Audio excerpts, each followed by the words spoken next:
I think it really is, Tom. We are seeing just a little bit like we've seen with crypto, and just like we're seeing, I think, with non-dollar assets, real assets, we are seeing a rotation into gold.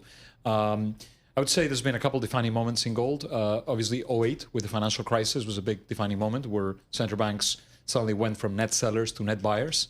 And then 2022 with the Russian invasion of Ukraine, that suddenly led to the freezing of Russian central bank assets and a huge emergence in central bank gold sales. So purchase, sorry. Interesting. I mean, one of the other areas I want to talk to you about is just oil here. I'm just not sure. We've got oil. I've got OPEC increasing supply. Right. Yeah, I've had a little bit of a lift in the price here of oil. Is it supply or demand that's driving oil these days? Well, look, I mean, we're heading towards the peak of the demand window, which is July 4, and that's, I think, what's providing support. But OPEC will be adding barrels. They've committed to doing so, and will keep doing so. And we still have a very uncertain macro environment second half of the year. But then I've got my good friends down in Texas and Oklahoma and Louisiana and in Pennsylvania with the shale. They're still cranking the oil out into the market here. So there's no shortage of supply, is there? There's no shortage of supply for now, but I think the lower prices are already having an effect. If you look at the rig count is down pretty substantially in the last 3 or 4 weeks.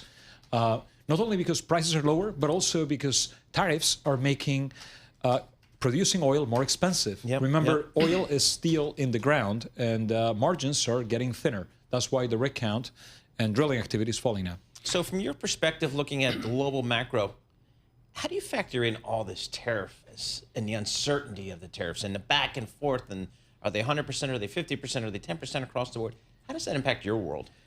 Look, I mean, I keep saying commodities are at the center of tariffs because remember, what you tariff are the commodities. Steel, aluminum, lots of concern about tariffs on copper. That's the reason why LME stocks keep falling and stocks of copper in the U.S. keep rising. People are stockpiling in anticipation of tariffs. Wow. There's big movements in prices here. I framed the Francisco Blanch with his folks at the Bank of America here on Commodities. We don't do this enough. And, you know, with the crew of Edward Morse and Rishi Sharma at Morgan Stanley years ago, now at Rockefeller, this is what it's about in terms of a global discussion. You and Rishi Sharma own the high ground on trying to assume a great commodity bull market, like from the middle 80s out to 2009, 2010. Down we came, collapse. Yeah. Are we in a reaffirmation of a trending commodity bull market, or do you just need to see more evidence?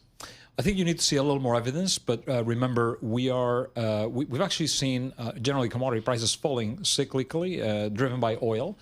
The big question is when shale is going to essentially stop growing. And when it does, then we will be in a commodity bull market. Isn't the big question China and their insatiable desire for stuff? There is some of that. But remember, China's also seen peak population growth. And now it's other emerging markets, right? I mean, commodity intensity is growing in places like India, other parts of Southeast Asia, and then, of course, Africa. So, I mean, I do think there's a China story behind this, but that's been the story of the last 25 years. It really is down to the rest of the emerging markets going forward, and frankly, to our ability to keep pulling commodities out of the ground.